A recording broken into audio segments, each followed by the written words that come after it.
de sortir de sa zone de confort. C'est là que j'ai découvert qu'il fallait expérimenter et que c'est en expérimentant qu'on allait pouvoir avancer. Et je me souviens toujours de ce coach en formation qui m'a dit un jour, tu sais Christa, toi la meilleure chose qui peut t'arriver, c'est d'échouer. Quand il m'a dit ça, je te promets, dans ma tête, c'était, mais franchement, qu'est-ce que je fous ici?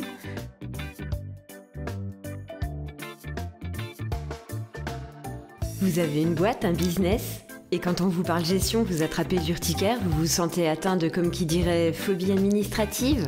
Ça arrive même aux meilleurs. Nous, on voit plutôt le business comme un jeu.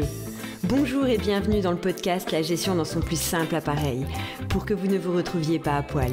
Je suis Stéphanie Pinault et voilà 20 ans que j'accompagne des entreprises et 10 ans que je suis entrepreneuse. L'idée, derrière ce podcast, parler de sujets sérieux avec légèreté.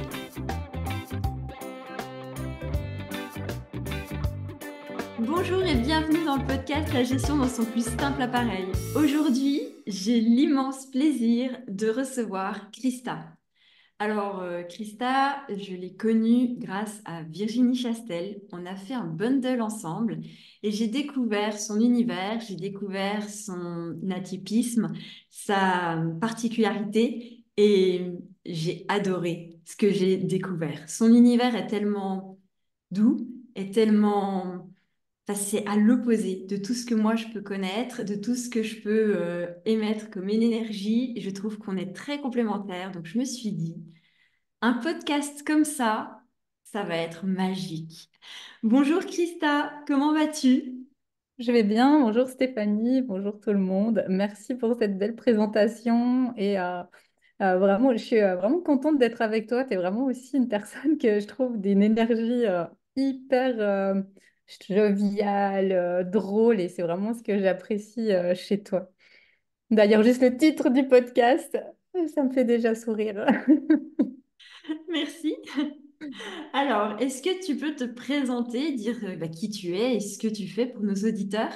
Oui. Alors moi, je m'appelle Christa. Comme tu l'as dit, j'aime à dire que je suis activatrice de potentiel parce que j'ai découvert sur mon chemin, en fait, de vie d'entreprise que j'avais cette facilité à passer à l'action. C'était quelque chose de simple pour moi. Et à un moment, j'ai découvert le coaching et je suis devenue coach. Je suis formée au coaching. Et aujourd'hui, j'accompagne les coachs et les entrepreneurs à vivre de leur activité. Je les aide à se créer ce que j'appelle l'offre signature, une offre unique, une offre qui va leur permettre de se distinguer, de se différencier sur le marché aujourd'hui du bien-être. Et ensuite, de la rendre visible, de la vendre, cette offre, dans l'objectif de vivre de sa passion, de vivre de son activité professionnelle. Ok. Alors, est-ce que tu peux nous en dire plus? Comment tu as commencé l'entrepreneuriat? Ça fait combien de temps que tu es entrepreneuse?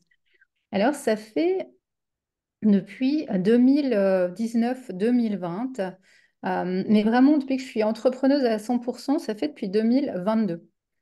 J'ai découvert vraiment par hasard, il n'y a jamais de hasard, mais par hasard l'entrepreneuriat, parce que personne chez moi n'est entrepreneur, dans mon entourage, dans ma famille, c'est un monde que je ne connaissais pas, que j'aurais même pas soupçonné de faire en fait.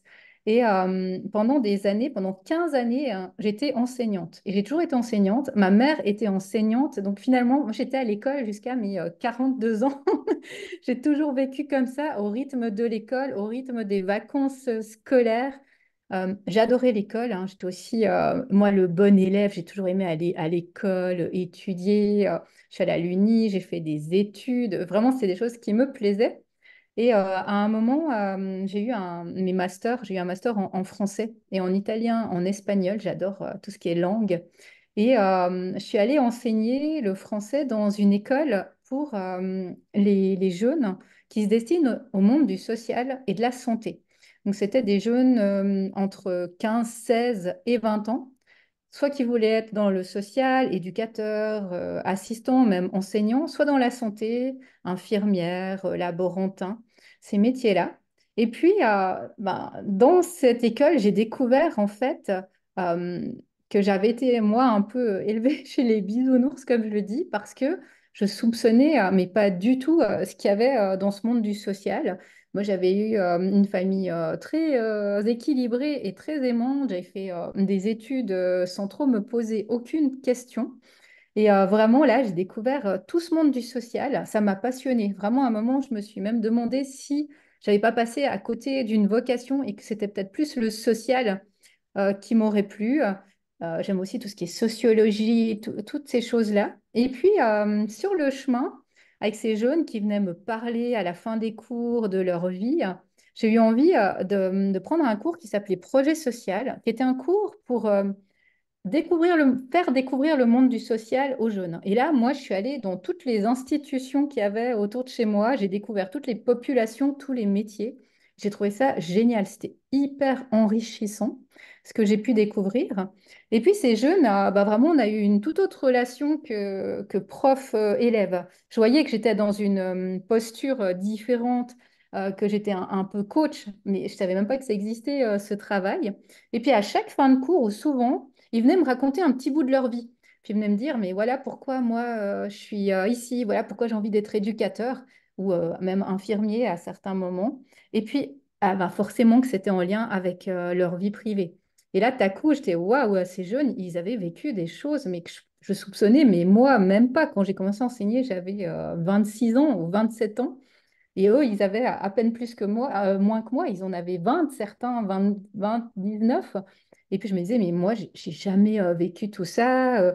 Et je rentrais à la maison avec un peu la boule au ventre en me disant, mais je fais quoi avec ce qu'on m'a dit? Moi, je suis pas assistante sociale. Je suis pas psy. J'ai aucun outil en fait. Puis je voyais bien qu'ils venaient me raconter ça, pas pour que je les aide, hein, c'était vraiment pour partager un bout de leur vie, partager un bout de leur vécu. Et à un moment, j'ai vu un cours qui s'appelait Écoute active et ça a hyper résonné pour moi. Je me suis dit, mais c'est ça qu'il me faut, écoute active. Alors là, j'ai découvert bah, que j'avais une écoute justement qui était comme ça facile pour moi. Ça, j'avais jamais vu avant. Je pensais que tous les autres enseignants étaient comme moi, tous mes collègues étaient comme moi. Puis là, d'un coup, je découvre qu'il y a vraiment cette écoute active hyper forte. Et je me dis, waouh, je vais faire ce cours. Et là, je découvre le monde du coaching. Je savais même pas que ça existait. C'était en 2019, 2018-19. Et puis, je me dis, mais c'est peut-être ça que je dois faire coach. J'adore l'idée. Moi, ce que j'aimais, je te disais que j'aimais l'action. Donc, moi, ce que j'aimais, c'était qu'on amenait les gens à l'action, qu'ils passent à l'action, qu'ils aient des changements. Tout ce qui était autonomie, c'était quelque chose de très important pour moi. Et là, je me suis dit, ben, je vais faire la suite des cours. C'était toute une année, il y a de formation. Je me suis formée au coaching. À un moment, bah, pour avoir la certification, il fallait faire des coachings. Donc, je me suis dit, bon, maintenant, il faut y aller, il faut oser se montrer, oser demander qui veut venir faire des coachings. Et puis là, bah, grosse sortie de confort. Hein. Tu es fonctionnaire, salarié, tout à coup, il faut commencer à parler de ça. C'était très inconfortable.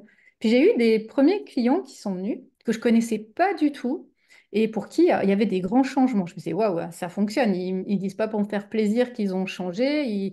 Ils sont venus, ils ont payé leur séance. C'est vraiment que ça amène des résultats. Et puis, petit à petit, bah, j'ai commencé à me former, à faire croître mon entreprise. J'avais cette chance que je pouvais faire un peu les vases communicants avec l'enseignement.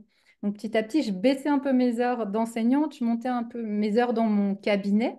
J'ai commencé aussi à coacher des jeunes, hein, des adolescents, des jeunes adultes, tout ce qui était confiance, estime, préparation aux examens, parler en public, enfin, ce que je savais déjà bien faire dans mon travail.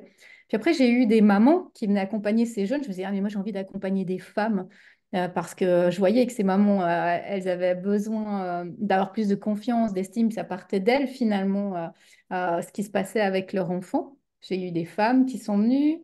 C'est là que j'ai créé ma méthode L et mon premier programme, Je déploie mes ailes. Et puis, petit à petit, hein, je me suis formée de plus en plus. Mon entreprise a vraiment bien fonctionné. Et à un moment, bah, j'ai fait le choix de quitter l'enseignement pour me dédier à mon activité. Et puis, c'est là que j'ai eu uniquement des coachs et des thérapeutes, ou beaucoup de coachs et de thérapeutes qui venaient me voir et me disaient, mais est-ce que tu peux m'accompagner pour vivre de mon activité, puisque toi, tu l'as fait, comment je peux faire? Est-ce que tu peux me donner des conseils, m'aider? Puis j'ai eu cette envie d'accompagner des coachs et des thérapeutes à vivre de leur activité. C'est comme ça qu'est né ce projet et comme ça qu'est né l'entrepreneuriat pour moi. Donc, c'était vraiment un monde, moi, je viens vraiment du monde du fonctionnaire. Mes deux parents sont fonctionnaires. Mon père est fonctionnaire, ma mère est fonctionnaire, mon frère, ma belle-sœur, ils sont tous fonctionnaires. Puis c'était vraiment le Saint Graal, quoi. Quand j'étais engagée comme fonctionnaire, c'était ma place est réchauffée, est chaude jusqu'à ma retraite. J'ai plus rien besoin de m'occuper, quoi. Donc ça a été vraiment un grand, grand changement. Alors, pour ceux qui ne l'auraient pas déduit au son de ton accent, tu es en Suisse. Oui, Euh, le système est comme l'éducation nationale en France parce que moi j'ai énormément d'amis qui sont enseignantes, profs ou peu importe, et qui du coup se sentent un peu comme dans une cage dorée.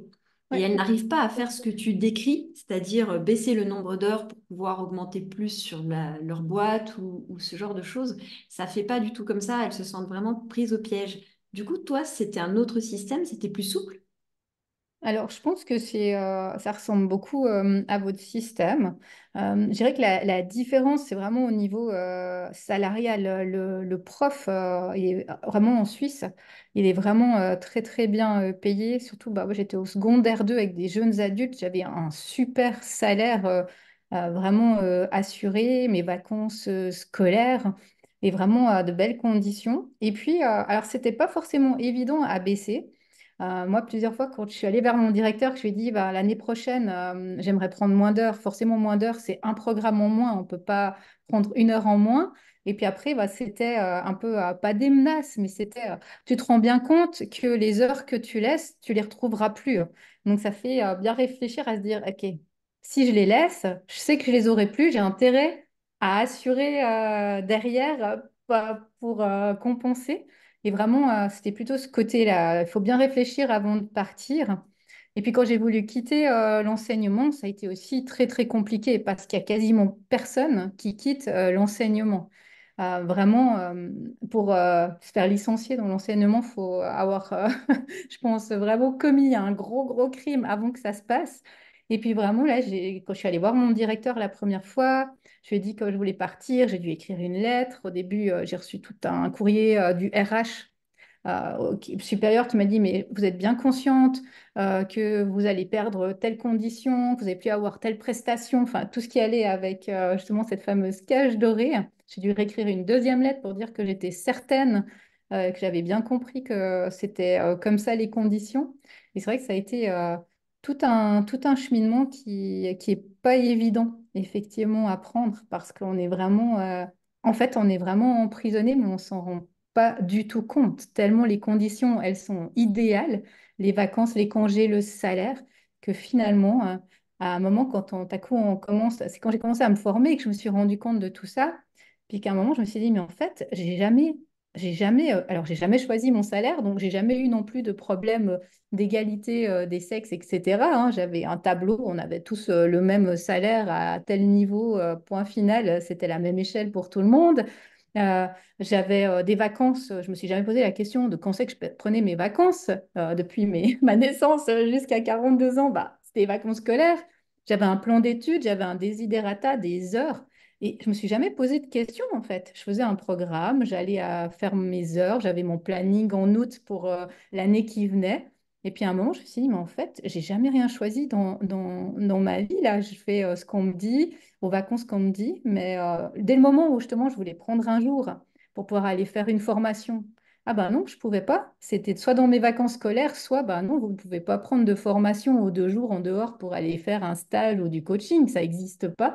Et là, je me suis dit, mais non, mais j'ai aucune liberté en fait. Et c'est là que j'ai pris conscience d'être vraiment dans cette situation qui avait l'air comme ça idyllique, mais qui, pour moi en tout cas, de mes valeurs à moi de liberté, ne l'était pas du tout. Oui, forcément. Oui, bah, c'est ce que me disent mes amis. Ça recoupe énormément avec un salaire un peu plus bas en France. Mais oui, ça recoupe vraiment ce que tu dis. Ok. On joue? C'est parti? Mhm, on y va. Allez, je lance les dés pour toi. 7. Ah, 7, jour de ma naissance. Prends une carte. Oh, tu es en forme. Lève-toi et imite le cri du Dahu. Tu perds 2 000 euros. Alors, je rappelle, on joue à MAD. Et MAD, le but, c'est d'être le premier à perdre tout son argent. Parce que c'est vachement plus drôle de perdre tout son argent dans un jeu de société que avec nos business. Donc, on s'amuse, mais pour nos business, on gagne. Alors, hey, le DAU. Le DAU, moi, ça me fait marrer parce que ça peut être compris comme deux choses. Un espèce de mouflon imaginaire, un animal des montagnes. Donc toi qui es en Suisse, c'est très drôle. Et puis en Bretagne, alors ça s'écrit pas tout à fait pareil parce que je crois qu'il y a un T, c'est un peu une légende et c'est l'incarnation du pouvoir féminin. Et par rapport à ça, toi, c'est juste magique parce que tu, alors, tu nous as parlé d'aller défricher l'offre irrésistible des entrepreneurs, mais tu le fais sur quelque chose qui est contre-intuitif ou justement très intuitif, mais contre-rationnel. Voilà, c'est ça. Et pour moi, qui suis une ancienne expert comptable, le rationnel, c'est quand même hyper le cadre. Le cadre, la loi, tout ça. Et là, toi, tu soulèves des choses avec l'intuition, tu soulèves des choses avec la cartomancie, tu soulèves des choses avec vraiment le féminin sacré, justement. Et, et, et ça m'amuse que tu tombes sur cette carte parce que on peut jouer sur deux tableaux. Le premier qui est l'offre irrésistible, donc ce fameux DAU qu'on cherche tous et qu'on cherche tous à imiter. C'est pas bon, faut pas imiter. Et le deuxième qui est le féminin sacré, mais alors là c'est vraiment un plateau de jeu pour toi, mais alors je pense qu'on va commencer par le féminin sacré. Et la plus belle chose qui te soit arrivée depuis que tu es entrepreneuse. Est-ce que tu as une anecdote à nous raconter? Voilà. L'anecdote que j'ai envie de raconter, ça rejoint ce que tu viens de dire, c'est qu'à un moment dans mon parcours de coaching, j'ai fait le fameux disque, tu sais, les portraits des quatre couleurs, bleu, jaune, vert, rouge. Et j'étais un bleu contrarié. Un bleu, c'est vraiment le comptable. Le bleu, c'est vraiment le côté contrôlant, le côté rationnel, le côté mathématique, un plus un égale 2 point final, tout ce côté-là. Et j'étais vraiment là-dedans, mais ma couleur, c'était le jaune. Et le jaune, c'était le côté artiste, créatif, tout cet aspect-là. Et vraiment, quand j'ai reçu, c'est tout un document, quand j'ai reçu, mais j'ai pleuré. Je me disais, waouh, en fait, c'est exactement ça. Ça fait, et j'avais, je sais pas, 35, 36, 37 ans peut-être. Je lis ça et je me dis, oh, en fait, il m'a fallu jusqu'à 37 ans pour que je prenne conscience que j'étais dans une case, c'est vraiment le cas de le dire, à faire vraiment, à être madame parfaite, à tout faire comme il fallait, à jamais sortir des rangs, à tout bien faire. Alors, je te dis, j'étais la bonne élève, vraiment, tout était comme ça dans ma vie, et me dire, mais en fait, moi, je suis une jaune, quoi. Je suis une artiste, j'ai besoin de liberté, j'ai besoin de créer, j'ai besoin d'être moi et vraiment de jamais me sentir à ma place, de toujours me sentir différente des autres partout où j'étais en me disant mais c'est moi qui suis pas normale. Chaque fois que j'étais enfant, mes parents ils disaient souvent mais toi t'es différente, t'es pas comme les autres. Et vraiment ce côté mais n'est pas positif, ce côté mais pourquoi tu veux pas être comme les autres quoi, t'es spéciale.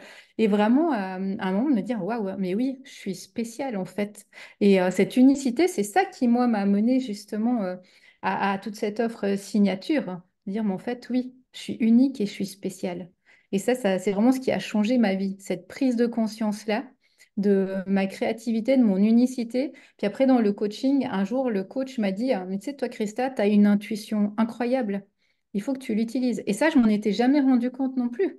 Pour moi, je me disais, mais les autres, ils font exprès de ne pas voir ce que je vois. Ils font exprès de ne pas voir que ça va pas le faire, que ça, c'est pas possible, que cette relation, elle n'est pas possible. Pour moi, c'était une évidence. Puis à un moment, quand il m'a dit ça, je me suis dit, mais waouh, en fait, c'est vrai, j'ai cette intuition qui est hyper ouverte et c'est comme ça que c'est devenu une force pour moi, que j'ai intégré toute cette spiritualité et cette intuition dans ma vie parce que jusque-là, j'en avais pas du tout conscience. J'étais sûre que tout le monde voyait le monde comme moi je le voyais et c'était pas le cas. Ça me parle beaucoup ce que tu dis. Alors, moins sur l'intuition, mais sur le fait d'être en décalage complet et de se dire, mais pourquoi? C'est... Je pense que c'est pour ça que j'ai plongé les deux pieds dans ton univers et que j'ai accroché directement. C'est cette reconnexion-là qui m'a fait du bien. Mm. Euh, quelle est la chose la plus dingue qui te soit arrivée, la plus folle? Je pense que la chose la plus folle qui me soit arrivée, c'est de quitter le salariat. Parce que ce que je t'ai pas raconté dans mon histoire et dans ma vie, c'est que pour que je quitte le salariat, il a fallu que je tombe malade. Parce que je repoussais toujours un peu plus loin l'échéance. En plus, j'avais cette chance de pouvoir prendre une année sabbatique. Donc je m'étais dit, tranquille, je prends ma petite année sabbatique, ma place, elle reste au chaud quelque part. Si ça fonctionne pas dans l'entrepreneuriat, je reviens.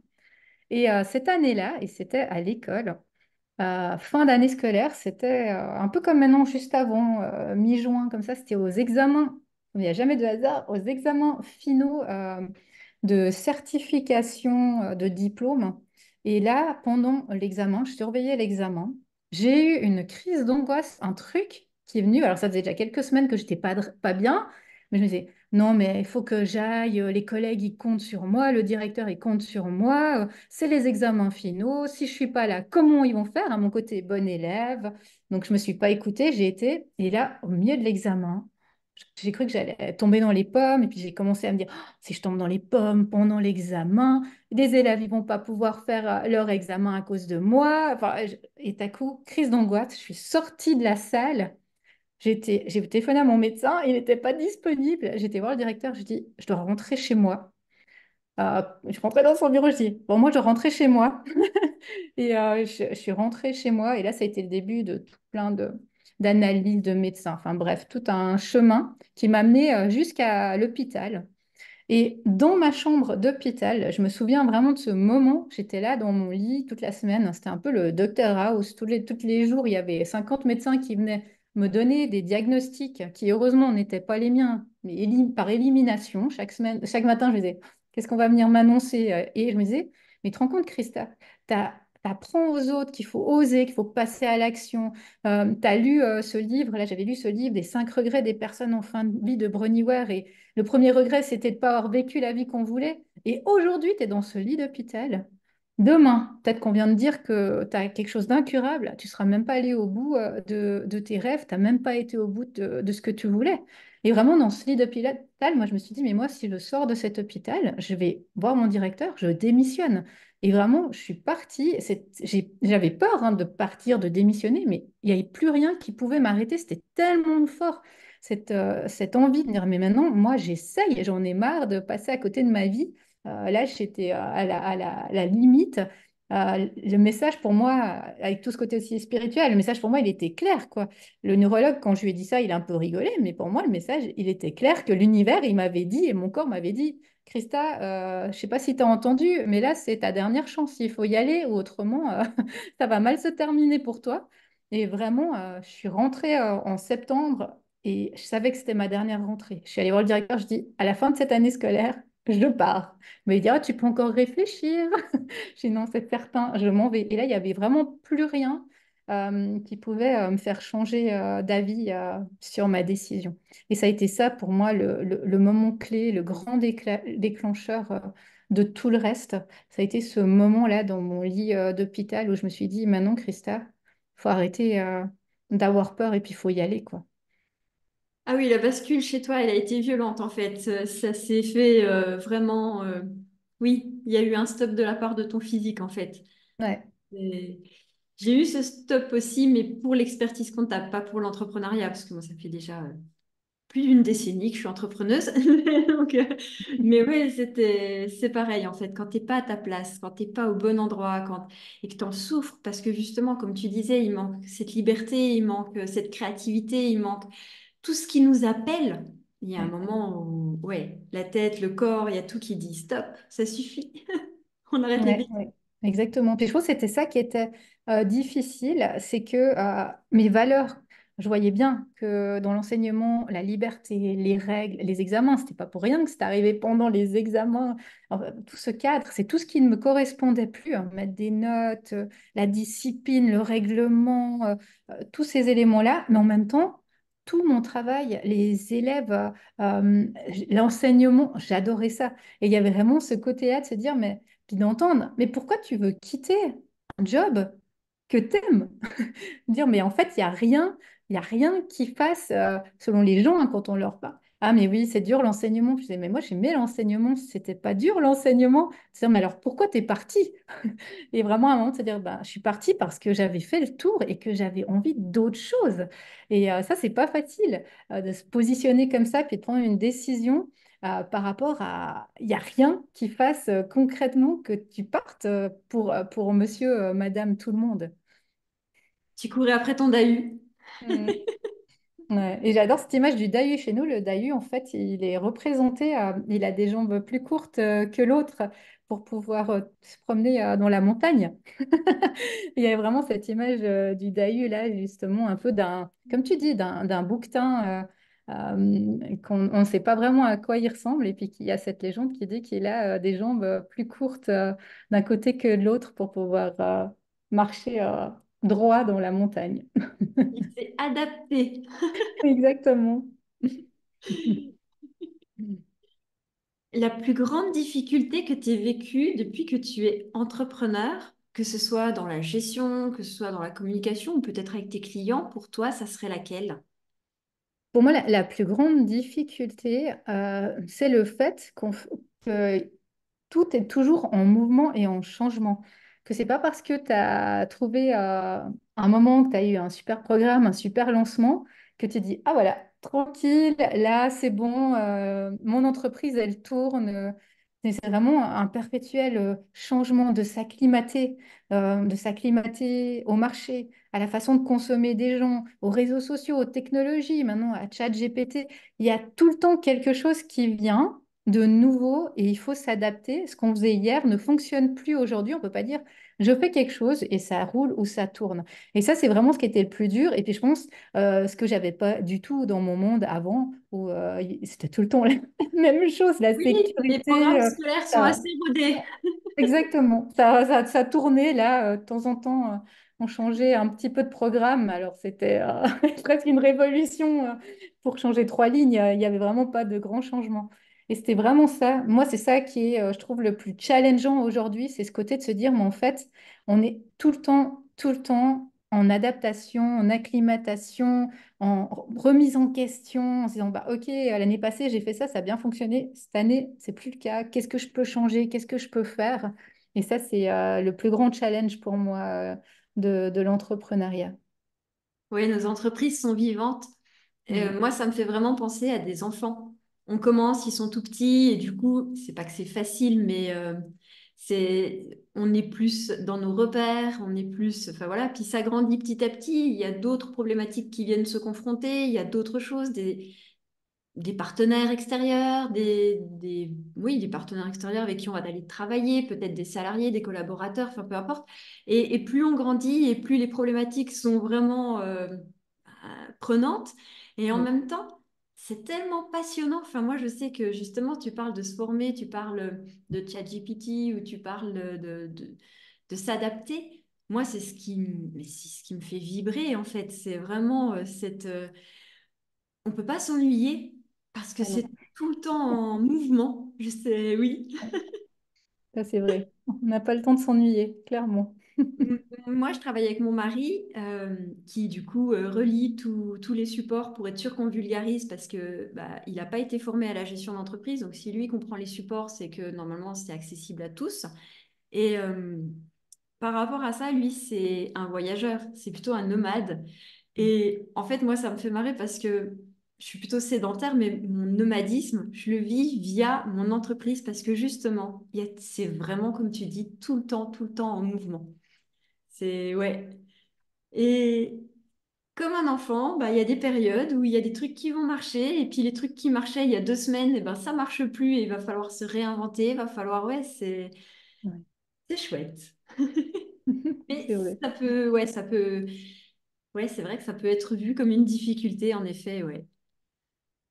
Moi, c'est ce qui m'attire en fait là-dedans. C'est vraiment. Mais ouais, c'est vrai que c'est par rapport à l'appréhension qu'on peut en avoir, ça peut faire peur.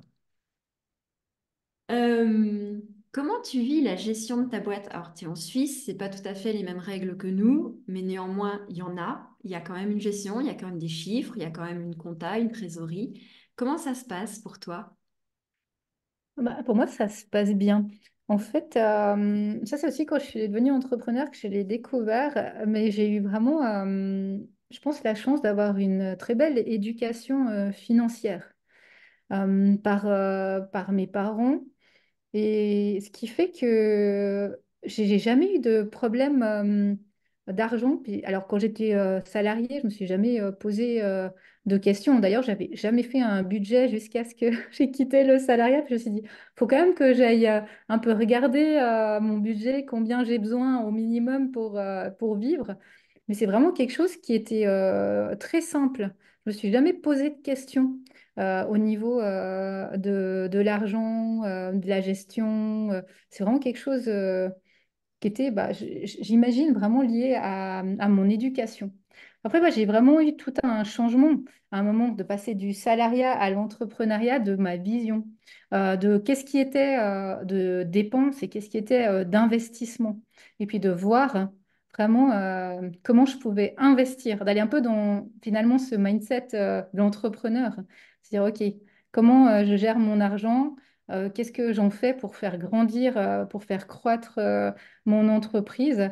Et puis, il y a eu tout un changement dans ma vie et puis dans ma consommation. Où, avant, j'étais très matérialiste d'objets, d'habits, de voitures, de sacs. Et puis, bah, vu que j'avais un salaire qui le permettait, je me suis jamais posé de questions. Puis à un moment de me dire, quand je suis devenue entrepreneur, je vais investir.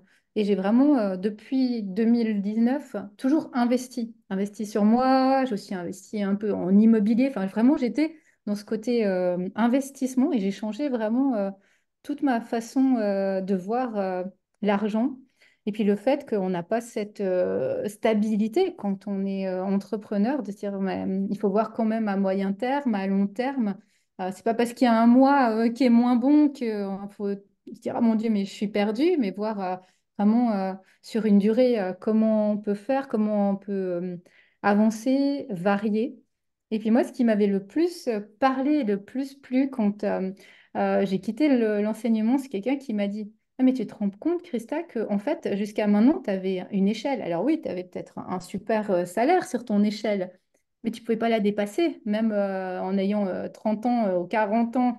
Mais là, maintenant, en fait, tu n'as plus de limite, t'as plus d'échelle, tu peux gagner combien tu veux. Et ça, c'était hyper inspirant quand j'ai entendu ça, parce que jusqu'alors, j'avais toujours entendu, mais tu te rends compte, tu avais ce salaire-là assuré pendant 13 mois, c'était waouh, une mine d'or. Et puis, finalement, c'est mais en fait, ce salaire-là, je peux le dépasser quand je veux maintenant, ce qui me serait jamais arrivé.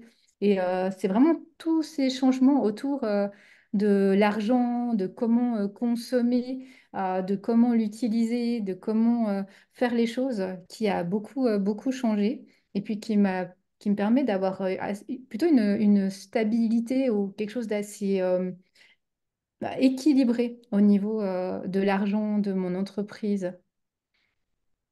C'est c'est une des plus belles réponses parmi toutes les personnes que j'ai pu interroger, que j'ai reçues. Merci beaucoup. Et côté stratégie, est-ce que tu as des choses que tu as mises en place ou tu y vas au feeling ou comment c'est la stratégie de ta boîte? Ah oui, clairement, ça pour moi, les stratégies, elles sont essentielles. Après, alors, clairement aussi, le côté intuitif, feeling, il est important aussi, hein. On ne peut pas tout contrôler, tout n'est pas stratégie, mais vraiment, c'est important pour moi d'avoir en place des stratégies au niveau des lancements, au niveau de l'organisation, au niveau aussi de certains investissements que je peux faire. Ça, c'est des choses importantes au niveau stratégique. Et puis, pour moi, justement, ce qui m'a amené vers l'offre signature, c'est aussi un côté stratégique de cette liberté financière. Parce que avoir une offre, signature, c'est sortir de ce que font beaucoup de coachs et de thérapeutes, des séances à l'heure. Sortir des séances à l'heure, c'est avoir des programmes. Avoir des programmes, c'est avoir une vision sur un long terme ou un moyen terme, selon le programme qu'on fait, 3, 6, une année. Et ça, ah ben, on peut le mettre dans sa comptabilité. Et quand on met les chiffres dans sa comptabilité, qu'on sait qu'un client, il rentre à telle date, qui verse tant une fois ou en plusieurs fois jusqu'à telle date, ça crée vraiment beaucoup moins de stress financier. Et pour moi, c'est tout des stratégies qui permettent d'avoir justement beaucoup moins de stress, d'avoir une vision sur un moyen terme dans ses finances, dans son entreprise. Et pour moi, c'est ça, c'est vraiment une stratégie de vision, de voir où on va, de voir combien on doit gagner, de réajuster, de poser des actions quand des fois on se dit, bah, ce mois-ci, il faut que je fasse quelque chose, là, ça se passe pas très bien. Qu'est-ce que je peux mettre en place? C'est aussi ce côté aussi de l'entrepreneur, de se dire, mais je peux me réadapter. Ok, là, il y a peut-être moins de rentrées. Est-ce que je peux faire une petite offre? Est-ce que je peux recontacter des clients? Est-ce que je peux faire quelque chose pour qu'il y ait une nouvelle entrée?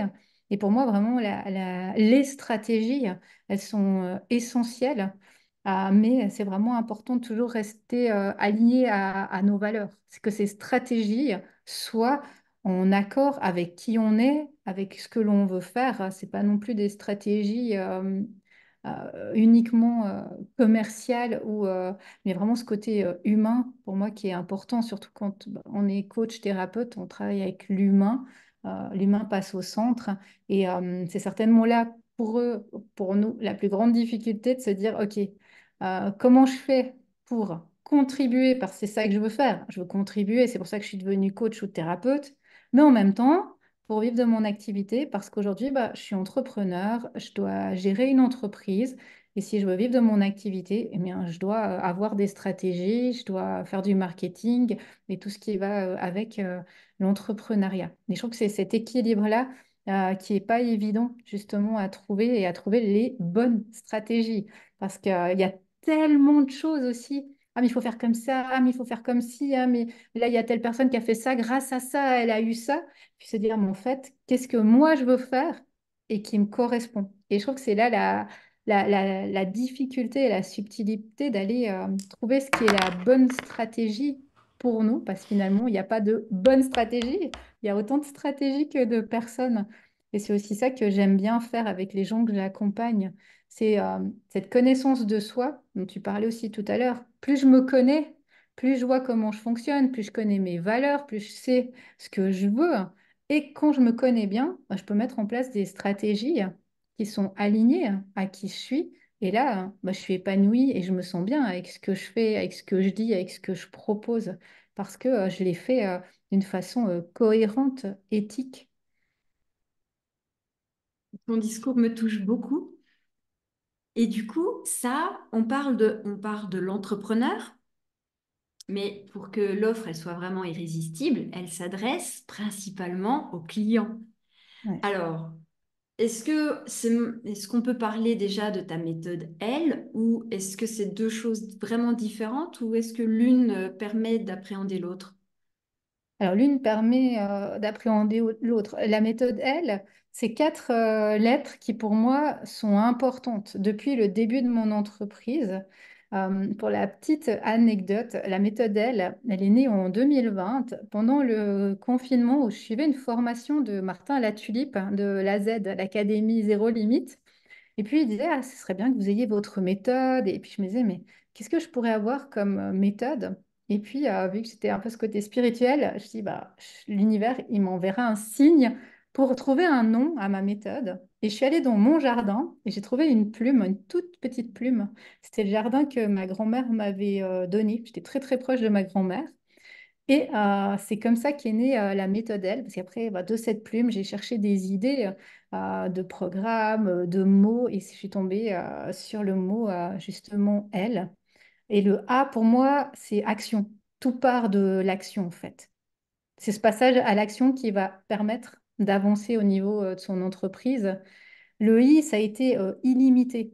Parce que ça aussi, moi j'étais dans, je te disais, ma petite cage dorée, ma petite boîte. J'étais jamais sortie de ma zone de confort. Alors ouais, j'avais fait des études universitaires, mes masters, etc. Mais j'étais jamais sortie de ma zone de confort. J'avais toujours été inconsciemment, hein, où je savais que j'allais réussir. D'ailleurs, j'avais quasiment jamais eu d'échec jusqu'à mes passés 25 ans, fin de mes études.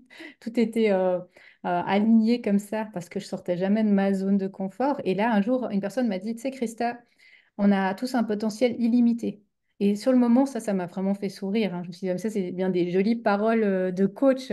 Moi, je ne le vois pas trop, mon potentiel illimité. Puis en fait, plus j'ai avancé, plus j'ai fait confiance au processus, plus je me suis formée au développement personnel, plus j'ai vu que c'était vrai, qu'on avait ce potentiel illimité et que tout était possible. Et c'est de là qu'est né le I de illimité.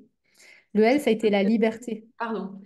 Ça me fait beaucoup penser à ce que tu disais par rapport à l'échelle et au revenu potentiel de notre activité, en fait, hein. Le Ouais, illimité, il résonne beaucoup par rapport à tout ce que tu as pu dire avant. Je te oui, laisse revenir sur exactement. le L.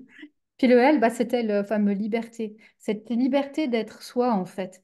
Parce que là aussi, ça découlait de mon chemin personnel, mais je me suis rendu compte qu'en fait, je ne me connaissais pas du tout. Ça, c'était aussi très, très challengeant à passer 35 ans quand on te pose la question. Mais toi, t'es qui, Christa? Qu'est-ce que tu veux? Qui tu es? Je me suis jamais posé cette question avant mes 35 ans. J'en sais rien. Moi, j'ai fait mes études, j'étais à l'école, j'aimais bien l'école, j'étais faire des études universitaires, j'aimais bien le français. Mon père, il lit beaucoup, je suis allée en français. Ma mère, elle était de langue italienne, je suis allée en italien. J'ai découvert l'espagnol, ça me plaisait, j'étais faire de l'espagnol. Enfin, c'était comme ça. Je me suis jamais posé toutes ces questions. Et puis à un moment, à passer 35 ans, quand tu te poses cette question, tu te dis, mais j'en sais rien, qui je suis en fait? Bah, ça fait mal, hein. Comme ton podcast, on se retrouve tout nu là, à se dire, mais qu'est-ce que je fais maintenant? Qui je suis? Il m'a vraiment fallu du temps bah, pour me construire, pour me connaître. Et c'est là que je me suis rendu compte que la liberté, pour moi, elle était importante, plus importante que la sécurité. Et que oui, dans ma famille, sûrement que la valeur sécurité, qui est une très belle valeur, a été importante. Mais chez moi, la valeur liberté, elle était essentielle. Et vraiment, c'est là qu'est né ce L, de la liberté d'être soi, de faire ce qui nous correspond, aussi de méthodes, justement. De méthode unique, d'offre signature. Et puis le E, ça a été d'éveil, éveil à la spiritualité, à l'énergétique, justement, que j'ai découvert en parallèle à tout ça. Tout ce côté d'écoute, d'intuition, de confiance, de loi d'attraction, d'abondance que je connaissais pas du tout. Et à un moment, j'ai vraiment, moi, mis ensemble tout ça dans ma vie à moi et dans mon entreprise. Et puis, c'est avec ça que j'accompagne aujourd'hui les personnes. Passage à l'action, prendre conscience qu'on a ce potentiel illimité. Une fois qu'on a créé son offre, c'est de dire, OK, qu'est-ce que je fais maintenant? Une première vidéo, un premier live, une première conférence, je m'inscris à un salon. Enfin, c'est toutes ces étapes qui sont tellement challengeantes. Et puis finalement, quand on les a faites, on se dit, ah bah, finalement, c'était pas si compliqué que ça. Bien, il nous faut un moment avant d'oser le faire. Le L d'être libre d'être soi, parce que combien de gens, je me rappelle, c'était dans le livre d'Al Elrod sur le Miracle Morning, le fameux 5%, que seulement 5% des gens dans notre société vivent la vie qui leur correspond. Le 95 autres pourcents des gens vivent une vie qui leur correspond pas, qui est pas forcément inconfortable hein, en soi. Ils s'en rendent même pas compte, mais qui sont dans leur routine. Exactement qui j'étais moi avant de changer, hein. J'étais loin d'être malheureuse. C'était assez sympa comme vie finalement. Et puis ça m'a vraiment beaucoup aidé. Et puis le E d'énergétique à un moment, d'avoir cette confiance, cette foi en l'univers et en ce qui va arriver. Ça, moi, ça me parle beaucoup parce que j'ai un petit côté bisounours qui fait que c'est pas que c'est pas que j'ai la foi ou quoi que ce soit, c'est juste, je sais pas, un petit côté optimiste ou enfin si, du coup, ça s'appelle être la foi. Par contre, le L de liberté, ça me parle beaucoup, l'anecdote que tu nous dis, parce que en 2020, j'étais à un séminaire et donc j'expliquais la gestion d'entreprise, tout ça, tout ça. Enfin, ça fait 25 ans que je suis dans les chiffres, 25 ans que, bah, enfin voilà, quoi, soit je suis auditrice, soit je suis expert comptable, soit je suis prof. J'ai été prof de consolidation. Donc, c'est vraiment de la compta à haut niveau. On consolide les comptabilités de différentes sociétés, enfin bref, ou de fiscalité internationale, enfin vraiment des trucs assez pointus, mais toujours dans le même domaine. Et à ce séminaire, on m'a dit, et sinon, t'as quoi comme hobby? Et là, ça a fait bug. Attends, je reviens dans 2 heures, je vais réfléchir. Ça me parle beaucoup. Et du coup, avec cette fameuse méthode, on arrive à faire cette fameuse offre signature, ce fameux DAU que tous les entrepreneurs recherchent. Ouais, en partant justement de cette connaissance de soi, parce que en général, bon, même tous les professionnels que j'accompagne, les coachs, les thérapeutes que j'accompagne, ils ont des compétences incroyables, mais vraiment. D'ailleurs, moi j'ai plein de thérapeutes, enfin, mes clients sont, je suis leur cliente parce que je vois ce qu'ils font et je me dis, mais c'est génial. Et vraiment, quand je les vois, quand ils viennent pour la première fois, puis que je regarde ou leur site internet ou une page qu'ils ont ou un dépliant, c'est tellement pas ce qu'ils sont. Puis quand on commence un peu à aller vers mais qui tu es, quelle formation tu as faite, tes fameuses zones de génie, tes passions. On met tout ça ensemble. On en arrive à créer justement cette offre, puis après à ce passage à l'action. Et c'est tellement puissant ce moment où on met tous ces potentiels. On se dit, mais en fait, oui, c'est vrai, j'avais jamais pensé. Des fois, je vois, j'ai une cliente qui est passionnée de danse. Et à un moment, elle me dit, ah, mais moi, j'adore la danse. Et à un moment, je dis, mais ça, il faut intégrer ça à tes offres. Clairement, il y a un moment, bah, la danse, elle fait des cours de danse intuitive par rapport à ses offres thérapeutiques. J'ai dit, mais au niveau de ton branding, il faut danser, c'est ta marque, il faut que tu fasses des photos en train de danser. Et c'est vraiment, ça, c'est vraiment entré. Alors que pour elle, il y avait la danse, c'était sa passion depuis toujours, elle voulait être danseuse. Et puis, bah, il y avait la thérapie aujourd'hui. Et à un moment, tu te dis, mais en fait, c'est deux choses. Elles peuvent très, très bien s'allier. Ça a été vraiment un beau moment justement d'aller mettre tous ces potentiels ensemble pour créer son offre. C'est vraiment ça. J'ai fait énormément de formations marketing et communication, offres, etc. ces 4 dernières années. Et la plupart du temps, ce que disent les personnes, c'est on part du persona, on part de la cible et on va aller faire l'offre qui répond à son besoin, à sa douleur dure d'ailleurs, hein, il faut qu'elle soit urgente, etc., etc. Enfin bref. Et toi, tu dis, en fait, on part de nous. Ouais. Ah, pour moi, tout part de nous. Après, moi, je travaille aussi sur le client idéal, sur la persona, sur tout ce que tu as dit. Mais en fait, pour moi, tout part de nous. Plus on se connaît, plus on va pouvoir créer son offre. Parce que finalement, moi, mes offres, elles sont parties de moi et elles sont parties de cette connaissance et des gens qui sont venus vers moi. J'ai jamais dans ma tête, je me suis dit, je vais créer ça. C'est vraiment qu'est-ce qui vient, qu'est-ce qui est là, comment je fonctionne. Et puis je me suis rendu compte qu'à l'école, bah, j'avais aussi cette facilité à créer, depuis toujours, j'ai créé mon œuvre signature en fait. Parce que j'avais, bah, l'été, je créais mon dossier, j'avais un dossier à moi de français avec mes façons de faire. Et puis je me suis dit, mais en fait, c'est ça, c'est que pour moi, c'est hyper facile à créer des offres. Depuis toujours, je le fais. Dans l'éducation, j'ai fait que ça pendant des années. J'ai créé mes propres méthodes à moi d'enseignement. Quand j'allais à des formations, je rentrais. La première chose que je faisais, c'était, même pendant le cours, je me disais, ah, mais ça, je vais pouvoir utiliser comme ça. J'avais déjà, dans ma tête, j'avais déjà créé tout. Je rentrais chez moi, je passais à l'action directe, et puis je lançais mon offre, et puis d'autres bah, pour eux, c'était impossible. Ils devaient reproduire exactement ce qui avait été fait.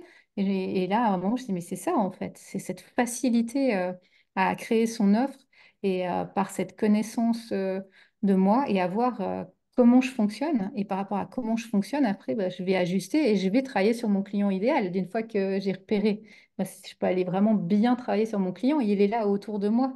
C'est souvent ce que je dis aux personnes que j'accompagne. Il faut observer autour de vous. Votre client idéal, il est là. Toutes les personnes qui viennent chez vous, elles ont forcément des points communs. Et là se trouve bah, la clé de vos offres signatures. J'aime beaucoup ce que tu dis parce qu'au final, on parle pas je sais pas, Isabelle qui a 47 ans, qui vit dans le Finistère et qui a 2 enfants et qu'on connaît pas et qu'on va lui inventer une vie. Non, non, on part de ce qu'on connaît, de ce qu'on observe et de ce qui gravite dans notre environnement. C'est tellement plus facile, ça enlève un poids phénoménal en fait. Alors, quel conseil tu te donnerais à toi-même, mais à toi, à tes débuts, en 2020? Ou alors, bonne, bonne question. Quel conseil je me donnerais? Plein de conseils. Je pense que le premier conseil, c'est d'oser, hein. D'oser vraiment de sortir de sa zone de confort. Ça peut paraître comme ça banal ou bateau, hein, mais vraiment, moi, c'est des choses que je connaissais pas du tout et dont j'avais pas du tout conscience. Parce que pour moi, le mot vulnérabilité ou le mot aide, c'était des choses qui n'existaient pas. Quand je suis allée faire du coaching, c'était pas du tout pour moi que je suis allée faire du coaching. C'était pour aider les étudiants avec qui je travaillais. Et jamais de la vie, j'aurais pensé que ça allait changer tout le reste, hein, que ça allait changer mon existence finalement. Et c'est là que j'ai découvert ce qui était de sortir de sa zone de confort, hein. C'est là que j'ai découvert qu'il fallait expérimenter et que c'est en expérimentant qu'on allait pouvoir avancer. Et je me souviens toujours de ce coach en formation qui m'a dit un jour, tu sais, Christa, toi, la meilleure chose qui peut t'arriver, c'est d'échouer. Quand il m'a dit ça, je te promets, dans ma tête, c'était, mais franchement, qu'est-ce que je fous ici? Pour dire des aberrations, pareil, autant rien dire. Et vraiment, je me suis dit, mais si c'est ça être coach, si c'est donner des conseils pareils aux gens, c'était un truc impossible. Et je pense qu'il m'a fallu 2 ans, mais en tout cas, hein, 2 ans pour que dans ma tête, je me dise, mais en fait, il avait raison. Et puis j'ai eu mon premier lancement à zéro une fois. Et je me souviens vraiment de ce moment où j'étais, je me disais, c'est pas possible, j'ai toujours tout bien fait comme dans toute ma vie, hein. Tout était bien fait. Et à chaque fois que je faisais quelque chose bien, ça fonctionnait. Et là, je me dis, mais c'est pas possible, j'ai fait tout ce qu'on m'a dit, j'ai bien fait. Zéro personne qui a acheté mon offre, mais je comprends pas quoi. Et j'avais mis ça sur un groupe d'entrepreneurs. Et je pense que j'ai eu 200 réponses de personnes qui m'ont mis, bienvenue dans l'entrepreneuriat, Christa. Tu sais, on a tous vécu ça. Si tu savais le nombre de lancements à zéro que j'ai eu, et waouh, ça a changé, hein, mais vraiment ma vie, hein, de me dire, mais en fait, t'essayes, tu oses, tu Ouais. sors de ta zone de confort. Bah, t'as zéro, mais c'est pas grave. Tu réajustes, tu vois pourquoi ça s'est pas passé comme tu espérais, puis finalement, la fois d'après, ben, ça fonctionne. Et ça a été vraiment des immenses changements bah, de mindset, de façon de voir les choses, d'entrepreneuriat, de se dire maintenant, j'y vais, j'essaye. Peut-être ça fonctionnera pas au premier coup, mais c'est pas grave, je vais ajuster. Ça veut pas dire que mon idée, elle était mauvaise ou que mon programme, il était nul. Il fallait peut-être un changement dans le titre, une autre façon de parler de l'offre, un changement dans le tarif. Et puis tout à coup, waouh, ça fonctionne. C'est exactement ça. On en avait parlé à la saison 2 avec Marco Bernard, qui est Mhm, canadien, et donc mhm. qui a une autre approche, un autre état d'esprit et une mentalité plutôt américaine, enfin, par rapport à nous, anciens continents, Ouais, et où justement, il n'y a pas d'échec, il n'y a que des apprentissages, et en fait, on est en perpétuel apprentissage, parce que, comme tu l'as si bien dit avant, l'entreprise, elle est vivante. Donc, on ajuste, et on ajuste. Et puis, ouais, de temps en temps, ben ça marche pas comme on pensait, mais vraiment comme avec nos enfants ou nos ados, ça marche pas comme on pensait et on affine, on ajuste et ouais, c'est ça. Quand j'étais expert comptable, c'était vraiment la chose faire. Il y a une expression qui dit faire Fanny sous le bar, c'est quand on fait 0 point. Et du coup, c'était les commerçants. La première journée à zéro d'un commerçant, elle est hyper démoralisatrice et pourtant, ils en ont tous. Presque, comme tu dis, un passage obligé. Et bienvenue dans l'entrepreneuriat, oui, c'est exactement ça. c'est vraiment ça. Exactement. Vraiment. C'est vrai. Et je me rappelle que quand je me suis lancée, et puis ce moment inconfortable, et quand il faut annoncer un peu autour de toi, et les premières questions qu'on m'a dites, c'est ça. Ah, mais si ça marche pas, mais comment tu vas faire? Et toutes ces peurs-là, puis de se dire, mais en fait, c'est pas grave, si ça marche pas, mais je retournerai dans l'enseignement ou je trouverai un job mais il faut pas vous inquiéter, je suis pas en train de jouer ma vie. Si ça marche pas, il y aura une solution derrière. Et je trouve que c'est tout ce côté-là de dire, mais en fait, non, j'essaye pas parce que si ça marche pas, mais comment je vais faire? Puis tout de suite, un peu notre cerveau reptilien, non, mais je vais pas survivre, c'est sûr. Il faut que j'y vais pas. Je reste dans mon petit monde à moi, c'est tellement plus confortable. Tout se passe bien, au moins je sais comment ça se passe. J'aime beaucoup. Oser, ouais.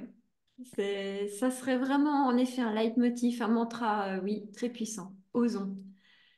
Et donc, tu vois de nombreux entrepreneurs et entrepreneuses puisque tu les coaches. À ton sens, quelle est la chose qu'ils ne réalisent pas forcément dans leur business? Après quel DAU ils courent? Ou alors beaucoup. Je dirais que ce qu'ils réalisent pas, souvent, bah, moi j'ai des coachs et des thérapeutes. Ce qu'ils réalisent pas, c'est qu'ils sont entrepreneurs. Et vraiment qui pensent, ils pensent vraiment au fond d'eux que le bouche à oreille, le fait de faire plein de formations dans des domaines hyper pointus, puis c'est très bien hein, qu'ils le fassent, bah, c'est ça qui va leur amener des clients, qui va leur faire vivre de leur activité. Et ils réalisent pas que bah, c'est en ayant ce mindset de l'entrepreneur qu'ils vont pouvoir vivre de leur activité. Et ça, c'est un vraiment, c'est compliqué hein, pour le coach, le thérapeute de se dire, mais oui, je suis coach, oui, je suis thérapeute, oui, je veux contribuer, je veux aider, mais je suis entrepreneur. Et être entrepreneur, ça demande de vendre, ça demande d'avoir des stratégies, même si pour eux, c'est un vilain mot, stratégie, marketing, entrepreneuriat, business. C'est vraiment tout ça là, d'aller intégrer ça dans leur quotidien pour pouvoir vraiment avancer et vivre de leur activité. Je retrouve la même chose ici. Et alors, nous, en France, on a la micro-entreprise. Pourtant, il y a le nom entreprise dedans, hein. Mais comme c'est micro, les gens, ils pensent que non. Bah non, ils sont pas entrepreneurs. Bah bien sûr que non. Exactement, en effet, comme peut se sentir un kiné, une infirmière ou plein de gens dans le soin, une naturopathe ou peu importe, parce que justement, ils sont là pour aider et que, ben non, ils vont pas faire de stratégie. Mm. Oui, oui, c'est ça. Il court après un DAU qui n'existe pas, c'est être entrepreneur sans la casquette de l'entrepreneuriat. Oui. Côté gestion, qu'est-ce que tu dirais à ces mêmes entrepreneurs? Côté gestion. Bah aussi d'avoir vraiment une Ouais. stratégie à moyen, à long terme, de savoir combien ils doivent gagner. Parce que j'ai des personnes, la première question que je leur pose, c'est combien tu gagnes aujourd'hui avec ton entreprise? Des fois, ils soulèvent les épaules et ils disent, oh, je sais pas, j'ai jamais trop regardé combien je gagne. Et je me dis, mais comment on peut vivre d'une activité si on n'a même pas été mettre le nez dans ses comptes, si on ne sait pas combien on gagne, si on n'a pas des comptes qui sont clairs, si on ne voit pas où on va, si on n'a pas des objectifs financiers? C'est difficile d'avoir une projection. Et je trouve que c'est tout ce côté-là au niveau gestion qui est compliqué. Puis après, bah, c'est tout ce qui est prix. Ah, mais je ne veux pas faire trop cher. Il faut que je sois accessible pour tout le monde. Si je dois aider les gens, je suis quand même là pour aider, c'est quand même mon rôle. Et ça, c'est très, très compliqué de se dire, Ah, mais en soi, si tu veux vivre de ton activité et aider des gens, eh bien, il faut que tu mettes des tarifs, il faut que tu te fasses payer, il faut que tu aies une compta, les chiffres, ça doit être quelque chose de normal dans ton quotidien d'entrepreneur. Et ça, c'est vraiment des choses très, très compliquées, tout ce qui est argent, gestion financière. c'est tabou, on est d'accord. C'est Mm. complètement tabou et ça ne devrait pas. Ça devrait être comme la lecture, l'alphabet, des trucs tellement oui, banaux, banals. On va dire banal. Ça devrait être démocratisé pour que ce soit accessible à tous. Mm. Et quel est le plus gros défi que tu as à voir venir dans ton année qui vient, là? Mhm. Dans mon année qui vient, alors mes gros défis, c'est toujours les lancements, notamment le lancement de mon académie de coaching holistique. C'est vraiment gros défis parce que bah, c'est beaucoup, beaucoup d'organisations qui commencent déjà maintenant pour le mois d'octobre. Et vraiment, c'est toujours des moments challengeants d'aller travailler sur des gros lancements comme ça annuels. Ouais, ouais, je suis d'accord. C'est beau défi, très beau défi. Aurais-tu un dernier conseil pour les entrepreneurs qui nous écoutent? Moi, mon dernier conseil, c'est vraiment de voir grand, de viser grand, d'avoir ce plan, vraiment de se dire c'est quoi ma situation de rêve, ma situation idéale. Pour moi, la visualisation, c'est tellement un outil hyper puissant, vraiment, de se dire mais je serai ça. Vraiment, je le sais. Moi, je me souviens quand j'enseignais, un jour, un élève, il m'a dit, et je me souviens encore de cette phrase, il m'a dit à un cours quand je me présentais que j'étais prof et que j'avais un cabinet de coaching, et il m'avait dit, ah ben, je vous souhaite de pouvoir vivre du coaching, madame, parce que prof, c'est pas ouf comme travail. Et j'y avais répondu, et vraiment, je le savais, et j'ai répondu, mais moi aussi, je me le souhaite. Et vraiment, je me rappelle que cette phrase, je m'en rappelle, et tous les jours, quand j'allais à l'école, et je passais avec le train devant, et je me disais, un jour, je serai plus ici. Et c'était sûr pour moi qu'un jour, je vivrais de mon activité et que je serai plus là. Et vraiment, pour moi, c'est le conseil, c'est d'avoir une vision, une grande vision, comme je l'appelle, et tous les jours de s'y connecter à cette grande vision et de sentir qu'au fond de soi, ça prendra du temps, c'est sûr, hein, c'est pas arrivé en une fois, c'était peut-être 2, 3 ans plus tard que je suis partie.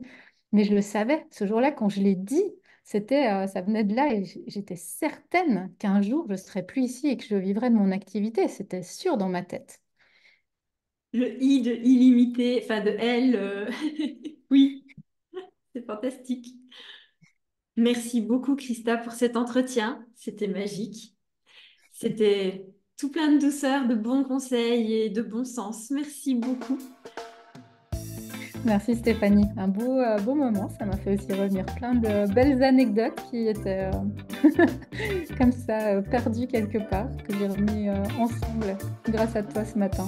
Merci. Euh, Marco Bernard, toujours, hein, pour ne citer que lui aujourd'hui, disait régulièrement regarder devant, c'est bien, mais regarder derrière pour voir le chemin qu'on a parcouru, c'est important aussi, pour pas se sentir justement mal, à se dire mince, j'y arrive pas, ou justement ces fameux lancements à zéro, bah oui, mais regarde le chemin que tu as parcouru, regarde où tu étais il y a 5 ans et savoure. Ouais. C'est... Oui. Eh ben, merci beaucoup. Et pour tous nos auditeurs, que la gestion soit avec vous. À bientôt. À bientôt.